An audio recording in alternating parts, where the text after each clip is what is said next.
ओ हा हा हा, ओ हा हा हा।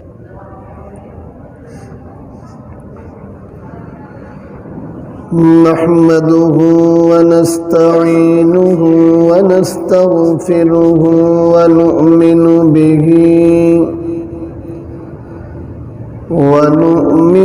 बिही व नतवक्कलु अलैहि ونعوذ بالله من شرور أنفسنا ومن سيئات أعمالنا من يهد الله فلا مضل له ومن يضلله فلا هادي له ونشهد أن لا إله إلا الله وحده لا شريك له ونشهد أن سيدنا وسندنا وحبيبنا ومولانا محمدا عبده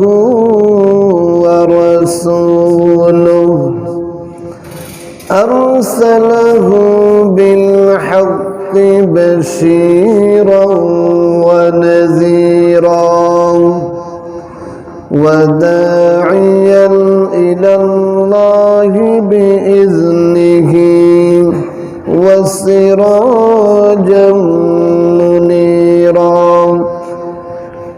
فقد قال الله تعالى في كلامه المجيد والفرقان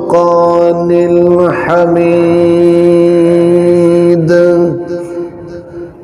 أعوذ بالله من الشيطان الرجيم بسم الله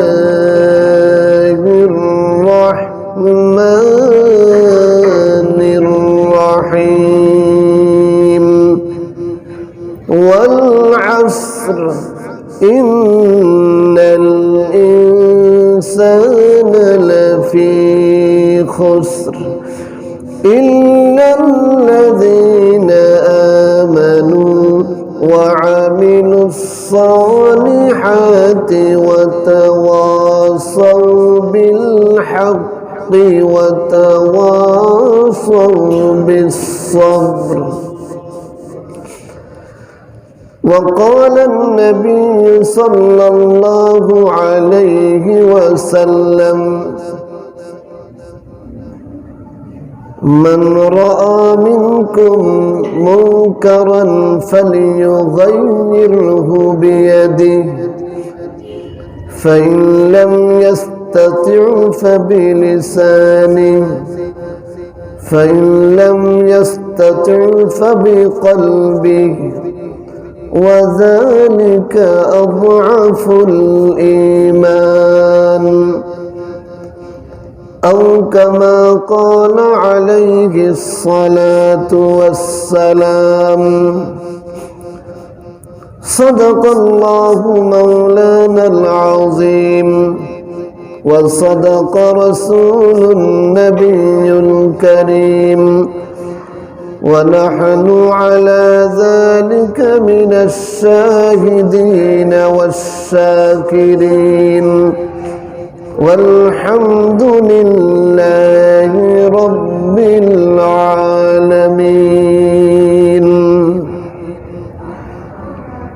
अमल से जिंदगी बनती है, जन्नत भी जहन्नम भी। अमल से जिंदगी बनती है, जन्नत भी जहन्नम भी। ये खाक की फितरत है न नूरी है न नारी। সকলে মোহাব্বতের সাথে দুরূদ শরীফ পড়ি। আল্লাহুম্মা সাল্লি আলা মুহাম্মাদিন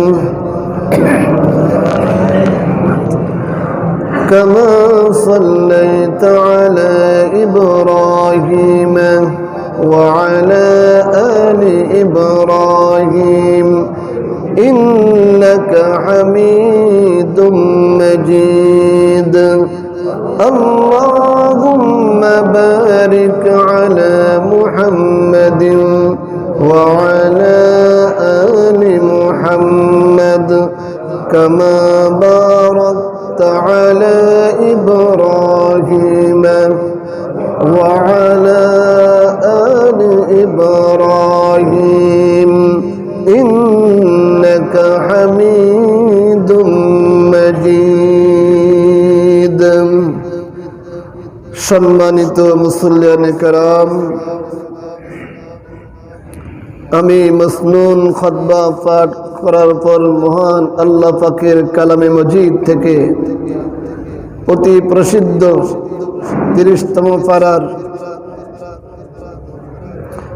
সূরা আসর, সূরাতুল আসর 3 আয়াত বিশিষ্ট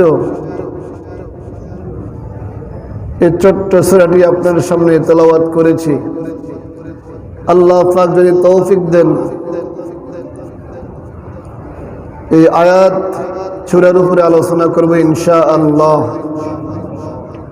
তার সাথে সাথে শুকরিয়া জ্ঞাপন করি ওই মহান আল্লাহ পাকের,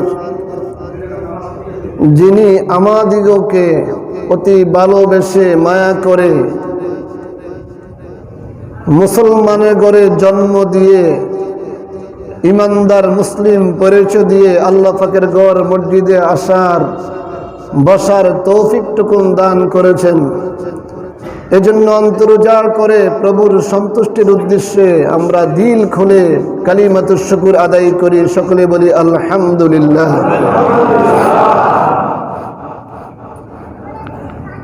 আসলে জুমার দিন অল্প সময়,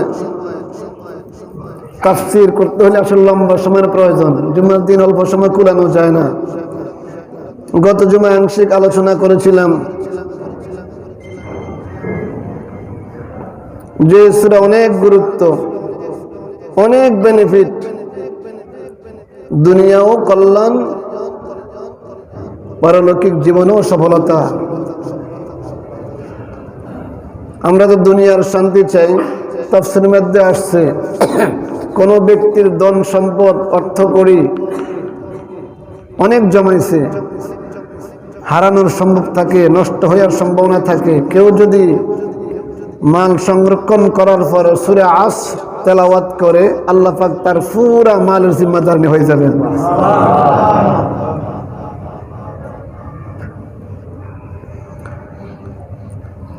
তো গত জুমায় আলোচনা করেছিলাম, যারা ছিলেন অনেকে হয়তো অনুধাবন করেছেন, কিছু গ্রহণ করেছেন, যে আল্লাহ পাক এই সূরার ভিতরে জামানার, সময়ের, যুগের কসম খেয়েছেন।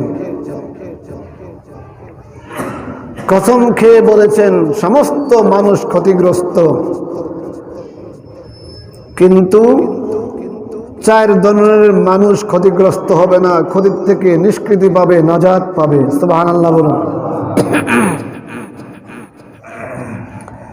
এই 4টা গ্রুপ বা 4টা কাজ যাদের ভিতরে পাওয়া যাবে, তারাই ক্ষতিগ্রস্ত থেকে বাঁচতে পারবে, আর তারাই হবে সফল কাম। এখন দুনিয়ার মানুষ, দিন মজুর হোক, কর্মচারী হোক, ইমাম হোক আর খতিব হোক, প্রভাবশালী হোক আর গরিব হোক, প্রত্যেকে চায় শান্তি আর সফলতা। কথা ঠিক কিনা? কেউ ক্ষতিগ্রস্ত, বিপদ গাড়ি নিতে চায় না। আমার ক্ষতি হয়ে যাক এটা কেউ চায় না, আমিও চাই না। কথা ঠিক কিনা? অথচ আল্লাহ পাক কসম খেয়ে বলতেছেন সমস্ত মানুষ ক্ষতিগ্রস্ত, কিন্তু 4 শ্রেণীর লোক ক্ষতিগ্রস্ত হবে না। 4টা কাজ যারা করবে তারা দুনিয়াতেও ক্ষতিগ্রস্ত হবে না, আখিরাতেও ক্ষতিগ্রস্ত হবে না। সুবহানাল্লাহ বলেন। তাহলে আমরা 4টা কাজ করতে পারবো তো ইনশাআল্লাহ। গত জুমায় আংশিক 1 নম্বর আলোচনা করতেছিলাম।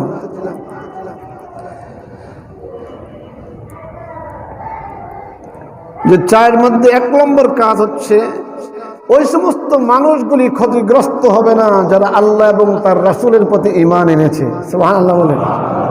আমরা ঈমান আনবো কার উপরে? আমাদের মালিক কে?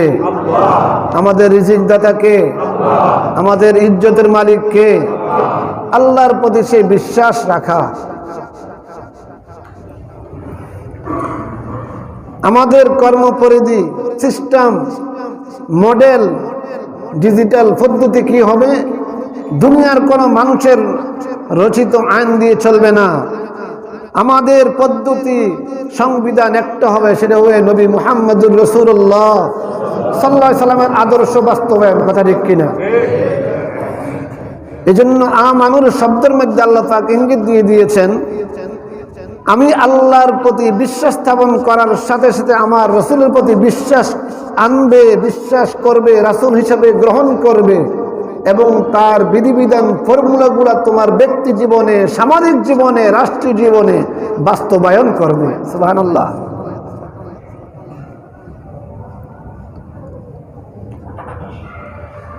ঈমান কিভাবে আনতে হয় আল্লাহর প্রতি?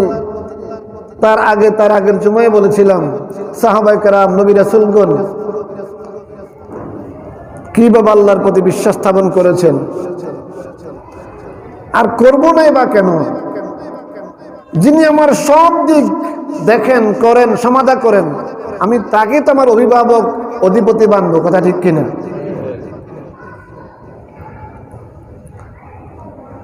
যেমন প্রাসঙ্গিক, সময় তো নাই, নমরুদ বলছে আমি খোদা, ইব্রাহিম সাল্লাম বলছে আপনাকে খোদা মানতে পারি না আমি। কারণ খোদা তো, আল্লাহ তো এমন হবেন, এমন একজন হবেন যিনি যে কোনো মুহূর্তে, যে কোনো সময়, যে কোনো সেকেন্ডে মানুষের বিপদে আপদে দেখেন, সহযোগিতা করেন বা খোঁজ খবর রাখেন। কথা ঠিক কিনা? লম্বা চূড়া কথা, ইব্রাহিম সাল্লাম তাদের অনুষ্ঠানে যান নাই, উল্টা মুক্তিগুলা ভাঙছেন, নমরুদ ডাকাইছেন, বলছে তুমি আমাকে খোদা মানো না, তোমার বাপে তো আমাকে খোদা মানে। হ্যাঁ বাবা আসর, তোমার বাবাই তো আমাকে খোদা মানে, আমাদের সমাজের কথা। আর তুমি কয়দিন মৌলবী হয়েছে, কত মানুষ তো আমাদেরকে মানে। কথা বলেন না কেন? তুমি কয়দিনের নতুন হাদিস মাসলা নিয়ে, কোরআন নিয়ে আসছো, কত মৌলবী তো আমাদেরকে মানে।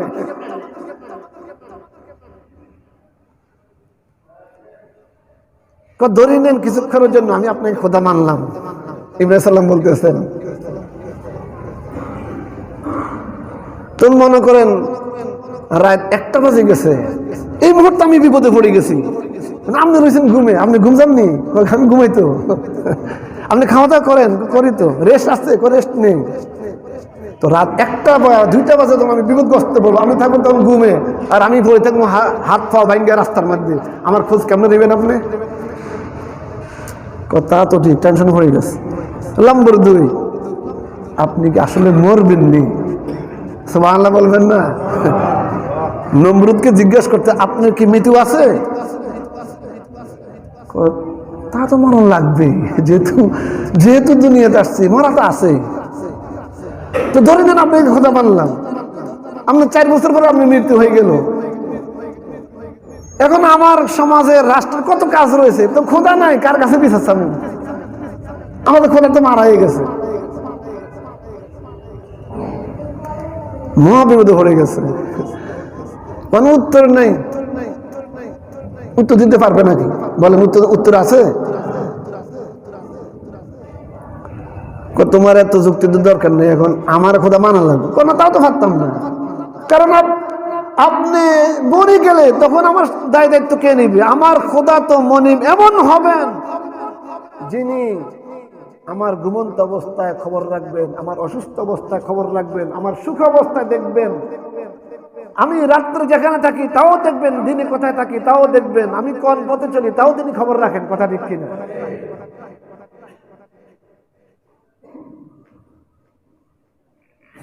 তো লম্বা চূড়া ঘটনার মধ্যে শেষ বিবরণে ইব্রাহিম সাল্লাম মাথা নত না করে ঘোষণা দিয়ে দিলেন, ইন্নী ওয়াজ্জাহতু ওয়াজহিয়া লিল্লাযী ফাতারাস সামাওয়াতি ওয়াল আরদা হানিফান ওয়া মা আনা মিনাল মুশরিকিন।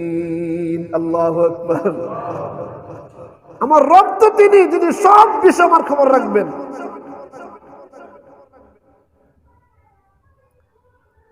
তো ইমানের ব্যাপারে অনেক পূর্বে আলোচনা করেছে, এই জন্য আজকে বিষয়ে আলোচনা আর করবো না, সময় শেষ করতে পারবো না।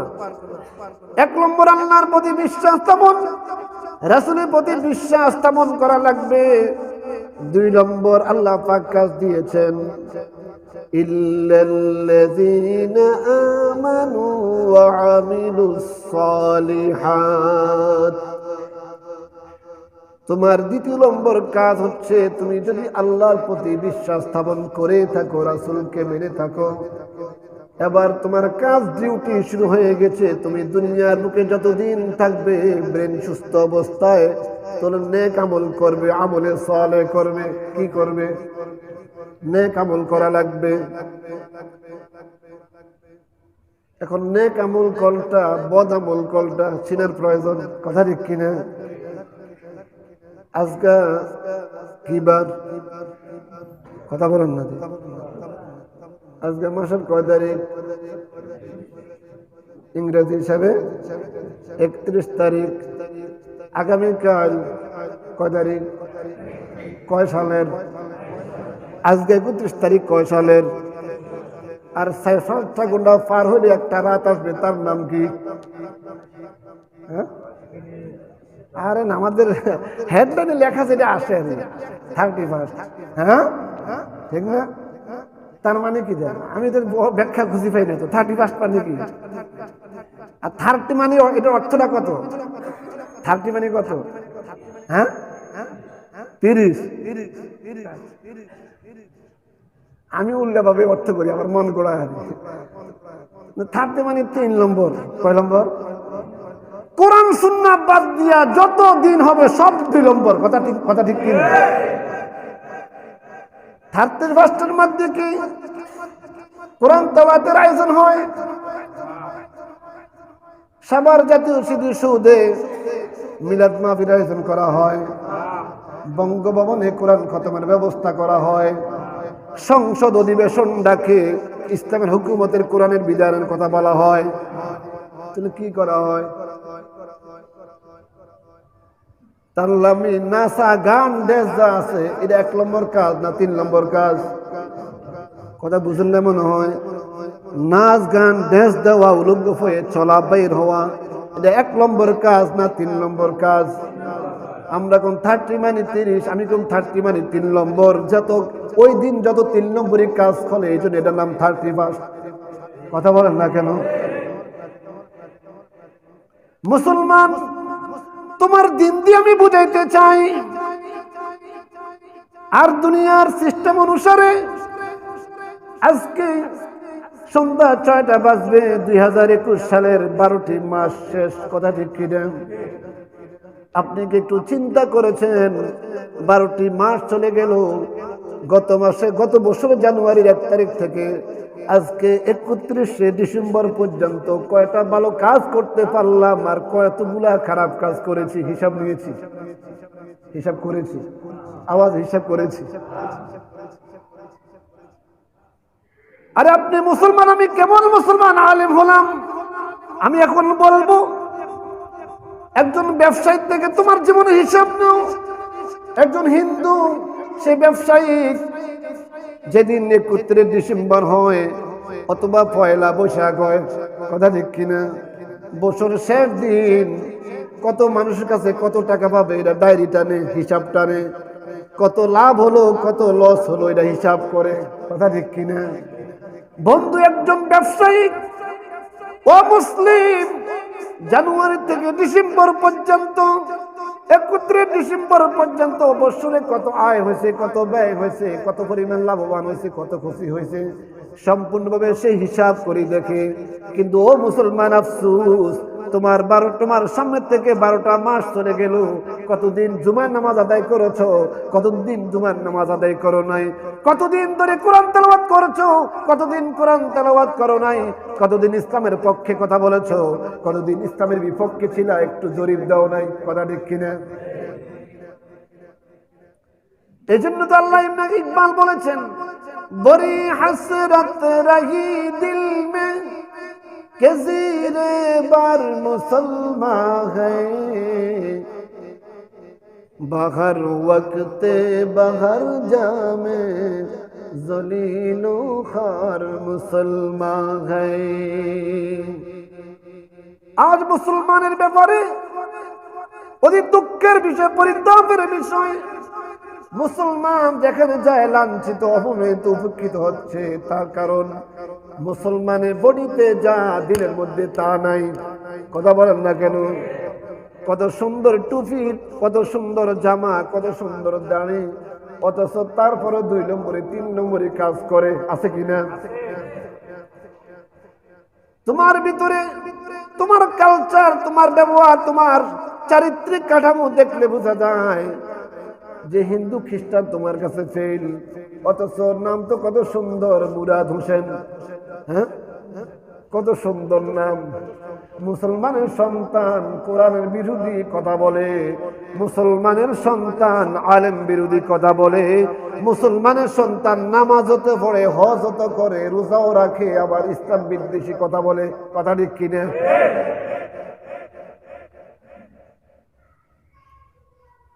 এজন্য সময় যেহেতু তাফসীরের দিকে যাবো, আজকে যেহেতু আমাদের শেষ দিন বৎসরের, হাত দূর করে বলছি, সন্ধ্যার দিকে আমাকে সব আমি লক্ষ্য করে বলতেছি, গত বছর জানুয়ারি থেকে আজকে 31 ডিসেম্বর পর্যন্ত কি পরিমাণ আমল করলাম, কতগুলি গুনাহ করেছিলাম। যদি গুনার সংখ্যা বেশি হয়ে যায়, যদি হয়ে যায়, কেন হয়েই রয়েছে। কথা ঠিক কিনা? এজন্য আমার আবদার, আজকে ঘুমানোর আগে আগে 2-4 রাকাত নামাজ পড়ে আল্লাহর কাছে কেঁদে কেঁদে আপনার জীবনের গুনাহগুলির জন্য ক্ষমা চেয়ে নেবেন। কথা ঠিক কিনা?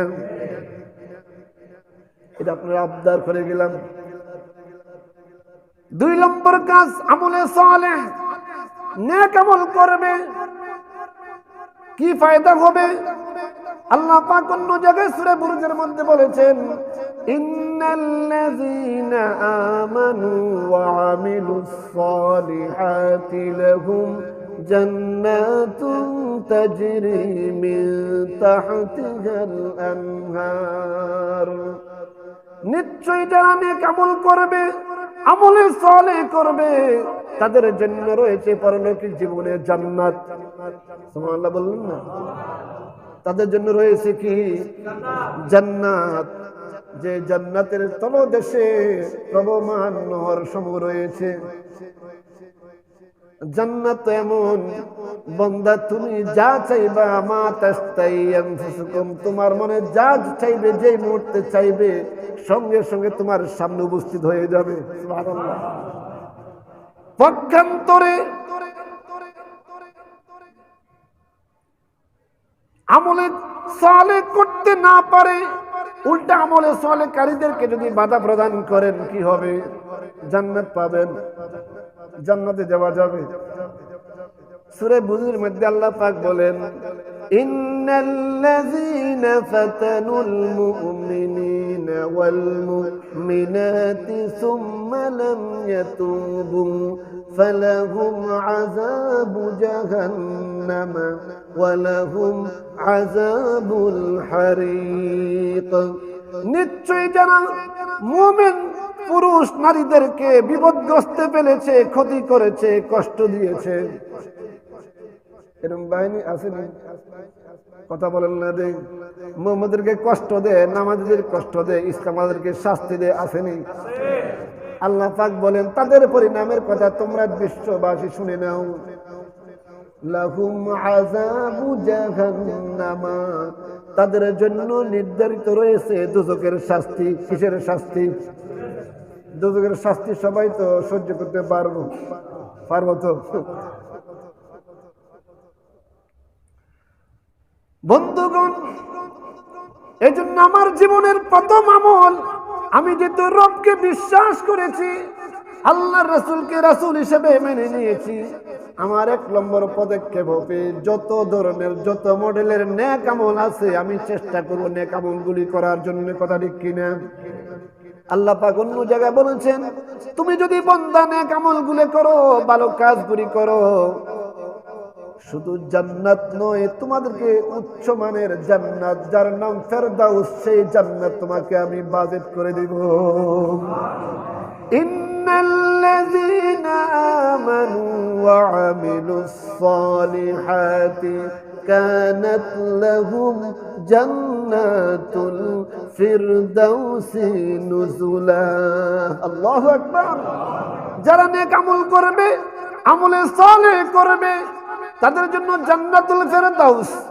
এজন্য নবীজি বলেছেন, তোমরা যখন আখিরাতের ব্যাপারে কোনো কিছু আল্লাহর কাছে চাইবে, বিশ্বনবী বলেছেন আখিরাতের সফলতার জন্য, মুক্তির জন্য, ভালো আরামে থাকার জন্য কিছু চাও, আল্লাহর কাছে মুনাজাত করবে, তো সর্বপ্রথম তোমরা আল্লাহর কাছে মুনাজাতের মধ্যে বলবে, ইয়া রব, আমি অদম গুনাহগার, তোমার কাছে জান্নাতুল ফেরদাউস চাই। সুবহানাল্লাহ।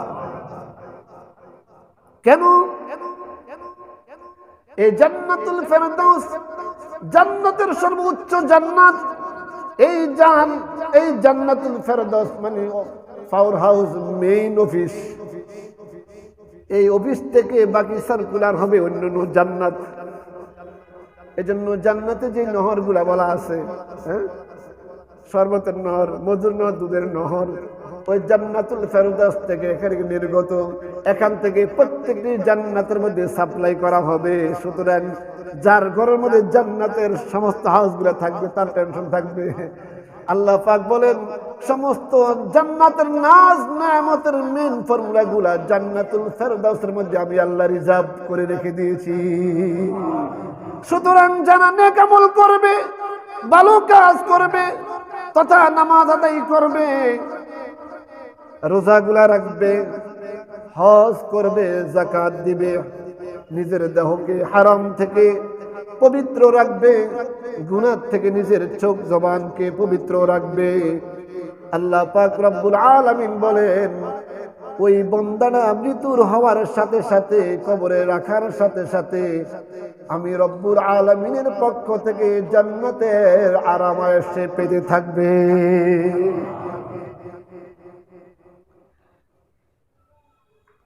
তাহলে 2 নম্বর আমল হলো আমলে সালেহ। সংক্ষেপে বললাম, তাহলে আমলে সালেহের মধ্যে নামাজ আছে না নাই? সত্য কথা বলা আছে না নাই? হালাল খাওয়া আছে না নাই? তাহলে সংক্ষেপে বলতে চাই, আমি যেহেতু আমলে সালেহকারী হতে চাই, নেক আমলকারী হতে চাই, আজকে থেকে নিয়ত করতে পারি না, তাহলে আমি নামাজ পড়বো, হালাল খাবো, রোজা রাখবো, সত্য কথা বলবো, অন্যের পক্ষে যাব না। পারবো তো ইনশাআল্লাহ? সবাই হাত তোলেন। আল্লাহ সকলকে তুমি কবুল করবো না, আমিন। বন্ধুগণ, 3 নম্বর দিন, এবার তুমি মুমিন ঈমান এনেছো। 2 নম্বর, তুমি মুমিন হয়ে গেছো। আমাদের তো একটা স্বভাব আছে। কি স্বভাব? ওদিক দিয়ে যা মন তা হোক, নিচে আগে খাইয়া বাঁচি লই। তার মানে আমি ইমাম সাহেব, ওদিকে যা গন্ডল হোক, আগে আমার নিজের ইমান বাঁচাই লই। ফিটা খাওয়ার দরকার নাই, মায়ের খাওয়ার দরকার নাই, নিজের ইমান বাঁচাই লই। এটা আমার কথা। আর এত সমস্যা এখন বলা যাবে না, নিজে বাইসা লই। আল্লাহ পাক শুধু 3 নম্বর ওয়ার্ড দিলেন, ওয়াতাওয়াসাউ বিল হক। তুমি যখন আল্লাহর প্রতি ঈমান আনছো, 2 নম্বর কাজ আমলে সালেহ, নামাজ, রোজা, হজ, যাকাত শুরু করেছো, এতটুক তুমি ইমানদার। এই ইমানের ভলিউমের কথা নিয়ে গোপনতম প্রকোষ্ঠে আটকায় রাখলে যথেষ্ট হবে না। আমি একজন মুমিন, আমি একজন খতিব, আমি একজন বক্তা, আমি একজন আলেম, আমি আমলে সালেহকারী, এই আমলটি করে চুপ করে বসে থাকলে হবে না। ওয়াতাওয়াসাউ বিল হক। তুমি যা করেছো সত্যের বাণীগুলি সমাজের, রাষ্ট্রের আনাচে কানাচে তুমি পৌঁছিয়ে দাও। এটা তোমার দায়িত্ব। এখন কেউ যদি দায়িত্ব পালন করতে যায়, দায়িত্ব পালন করাটা বৈধ না অবৈধ? একজন চাকরি রাখছে, তুই 5টা থেকে সকাল 6টা থেকে দুপুর 2টা পর্যন্ত ডিউটি করবি, ছুটি কাজ তোমার কোনো ডিউটি নেই, ডিউটি করতে পারবে না? আর এটা কি বাধা দেওয়া তো নিষেধ, কারণ তো এই ডিউটির জন্যই রাখা হয়েছে, কথা ঠিক কিনা? আল্লাহ পাক রব্বুল আলামিন বলেন, আমি বান্দাকে 4টা কর্মসূচি দিয়ে তো দুনিয়াতে প্রেরণ করেছি। আমার প্রতি বিশ্বাস স্থাপন করবে, ভালো কাজগুলা করবে, সঙ্গে সঙ্গে আমি রব্বুল আলামিন তাকে ডিউটি দিয়ে দিয়েছি, তুমি যেই সমাজে থাকবে, যেই দেশে থাকবে, মানুষকে সত্যের পথের দিকে তুমি আহ্বান করতে থাকবে। সুবহানাল্লাহ। মানুষকে হক পথে ডাকতে হবে, সত্য কথা বলা লাগবে, সত্যের পথে ডাকতে হবে, এটা তোমার বড় দায়িত্ব। কেউ যদি তুমি দায়িত্ব পালন করতে পারবে না, তার কথা তো আমি মানতে পারবো না, কারণ দায়িত্ব তো মানুষে দেয় না, এই দায়িত্ব দিছে কে? আওয়াজই বলেন কে? মানুষের দায়িত্ব মানবো না আল্লাহর হুকুম মানবো? আল্লাহ পাক বলেছেন, তোমার দায়িত্ব হচ্ছে মানুষকে সত্য পথের দিকে আহ্বান করো। এটি কোরআনে পাক অন্য জায়গায় ইরশাদ করেছেন, কারণ আমি আল্লাহ তোমাকে তো সাধারণ ব্যক্তি হিসেবে বানাই নাই।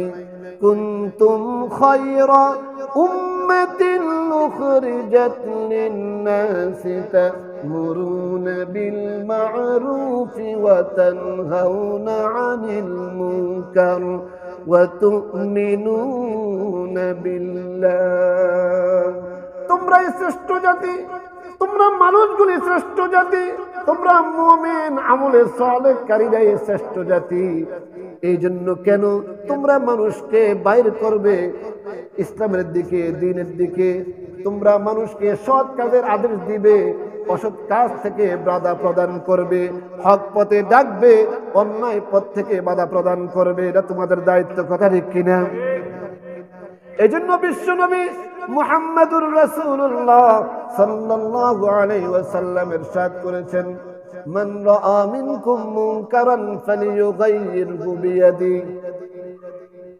কোন ব্যক্তি যদি তার সামনে কোন অন্যায় অপরাধ হতে দেখে, আর তার যদি শক্তি থাকে, ফালিয়ুগাইয়িরহু বিয়াদি, সে হাতের শক্তি দিয়ে ওটাকে পরিবর্তন করবে, বাধা প্রদান করবে।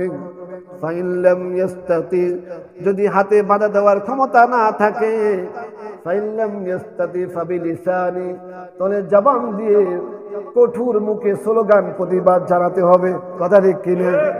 মুখটাকে বোবার মতন, দরবেশ বোবাজিরের মতন থাকা যাবে না, অন্যায় হলে কঠোর বাক্য দিয়ে জবান দিয়ে প্রতিবাদ করা লাগবে, কথা ঠিক কিনা?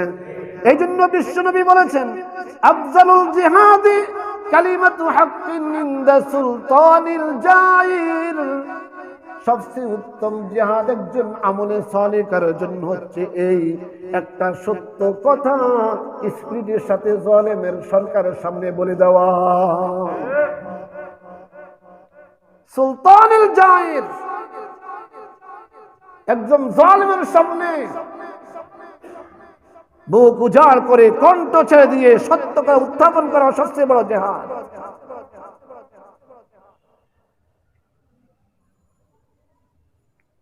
তো বলতেছিলাম, আমাদের দায়িত্ব হচ্ছে মানুষকে সৎ পথের দিকে আহ্বান করতে হবে। অতঃপর নবীজি বলছেন, এবার জবান দিয়ে যদি নাও পারো, আমার মতন মগা হওয়া লাগবে, মানে মনে ওই কাজটা গিনা করবো। এটাও তো আমাদের ভিতরে নাই, কি যে বিপদে আছি, গিনা তো দূরে কথা, আর অন্যায়কে সমর্থন করে, কথা ঠিক কিনা?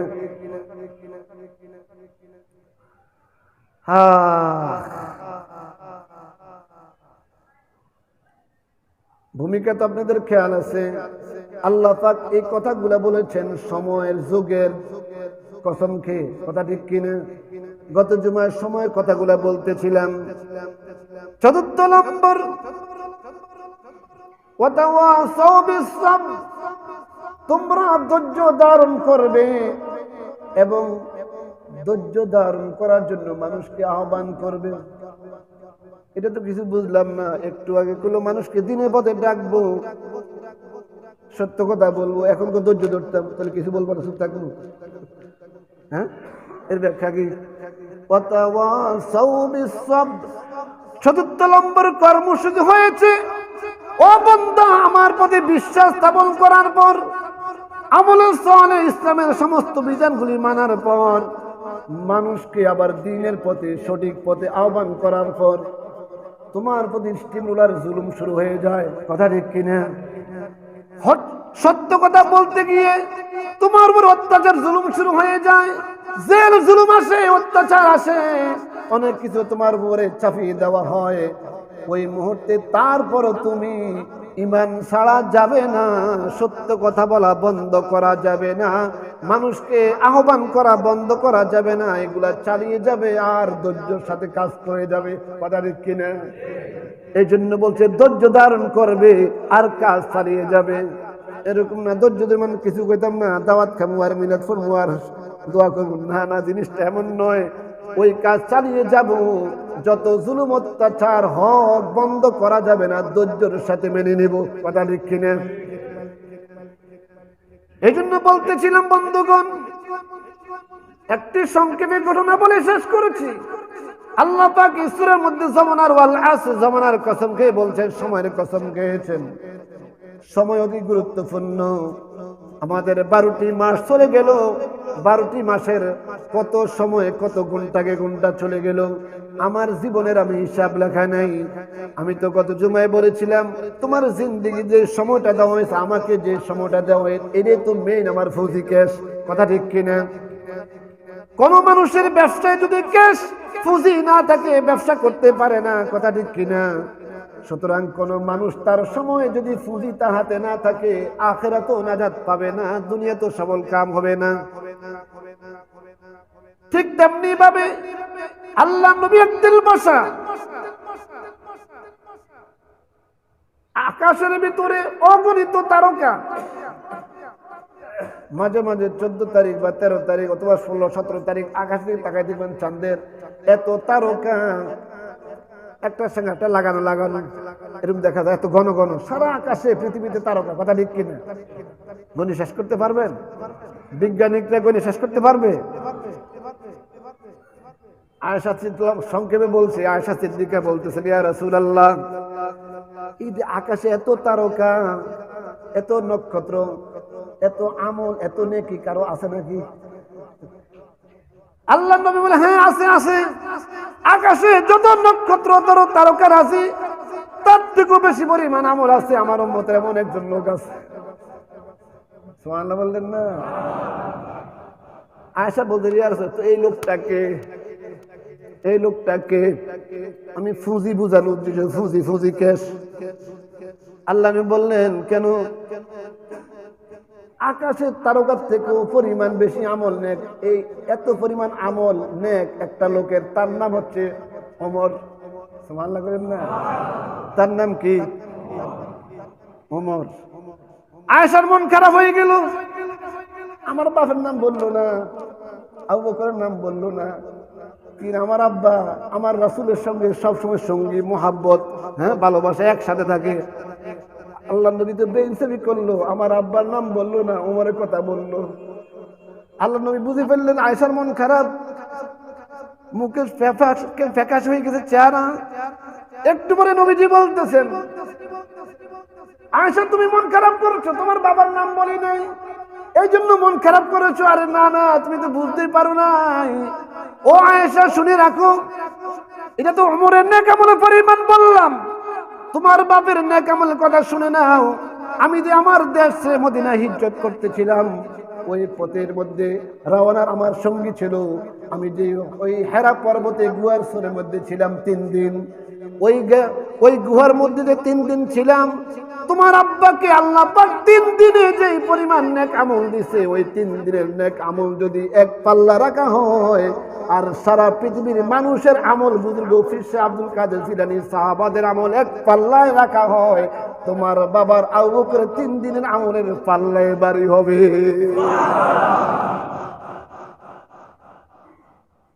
এবার হাসি দিলে, মুস্কি হাসি দিলেন আয়েশা। লম্বা চুনা কথা, ফিনিশিং না দিলে একটু টাইম 5 মিনিট বলি নাকি? আল্লাহ নবী বলেছেন, আমার পরে কোন নবী হবে না, আমার পরে যদি কোন নবী হতো তো ওমর হতো, আর কোন নবী হতো না। এত চৌকান্ন, এত গর্দিয়াস, আমার সব দিক দিয়ে এবার এই আওয়াজটা তো ওমরের কানে গেছে। আবু বকরের 3 দিনের আমল এক পাল্লা রাখা হলে, সারা পৃথিবীর মানুষের আমল আরেক পাল্লা রাখা হলে ওই 3 দিনে আমল পাল্লা বাড়ি হবে। এটা কেমন কথা? তাহলে আমি তো অনেক পিছিয়ে পড়ে গেলাম, অনেক পিছনে পড়ে গেলাম।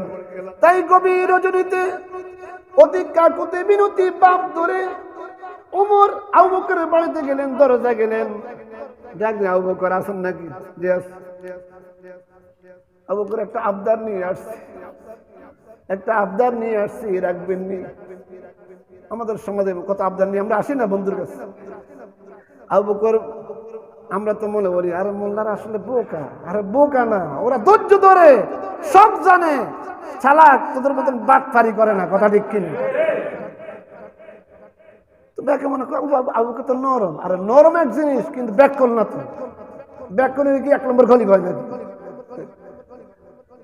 বেকুব না, জ্ঞানী, কিন্তু চলে মানে কেমন সাদা সিধারি নর্মাল বোঝা যায়। যদি সম্ভব হয় তাহলে রাখবো।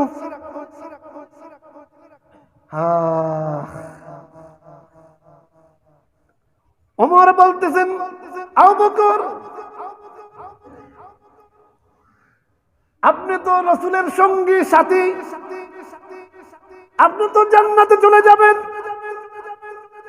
অথচ আল্লাহর নবী তো ওমরের ব্যাপারও জান্নাতের ডিক্লেয়ার করেছেন। কথা ঠিক কিনা? একটা আবদার নিয়ে আসছি। আমি ওমরের ভয় হয়, আমি ওমর যে আমলগুলা করেছি হয়তোবা নাজাত পাবো না, জান্নাতে যেতে পারবো না। আপনি যদি একটু দয়া করতেন, একটু মেহেরবানি করতেন। বলেন কি মেহেরবানি? ও আবু বকর, আমার জিন্দেগিতে ঈমান আনার পর যত নেক আমল করেছি, যত নেক আমলে সালেহ করেছি, সমস্ত জিন্দেগির সব আমলগুলো আপনাকে দিয়ে দিব। ও আবু বকর, আপনি নবীর সঙ্গে 3 দিন ছিলেন, ওই 3 দিনের আমলটা একটু ভিক্ষা আমাকে দিয়ে দিবেন। সুবহানাল্লাহ বললেন না? ও আবু বকর, ওই শুধু 3টা দিনের পুরা জীবন তো আপনার আছে, আপনার তো অভাব নাই, ভান্ডার মধ্যে ভরপুর। আমি ওমরের জিন্দেগির পুরা জিন্দেগির সমস্ত আমলগুলা দিয়ে দিব। ওই 3টা দিনের আমলের হাদিয়া আমাকে ভিক্ষা স্বরূপ দিয়ে দেন। খলিফাতুল মুসলিম আবু বকর কাঁদতে লাগলেন, হুপায় হুপায় কাঁদতে লাগলেন, বলতে লাগলেন, ও ওমর কি বলতেছেন আপনি? আমি আবু বকর তো কোনো আমল নাই। আবু বকর ইতিহাস তো আমরা জানেন। আবু বকর মাঝে মাঝে বলতেন, হায়রে আবু বকর, তুই কেন দুনিয়াতে সৃষ্টি হলি? তুই যদি মানুষ না হইয়া কোনো মুমিনের শরীরে পশম হইতে করে ভূত বালা হতো, তুই তো জাহান্নামের লাকড়ি হবি। ও আবু বকর, তুমি যদি গাছের পাতা হতা, ঝরে পড়ে যেত, মানুষে জ্বালাই ফেলতো। আর যদি তুমি মাঠের ঘাস হতা, তো জানোয়ার খেয়ে ফেলতো। আল্লাহর কাছে আখিরাতে তোমার হিসাব দেওয়া লাগতো না। সেই আবু বকর বলতেছেন, ওমর আপনি কি বলতেছেন? আমার তো আমল কিছু নাই।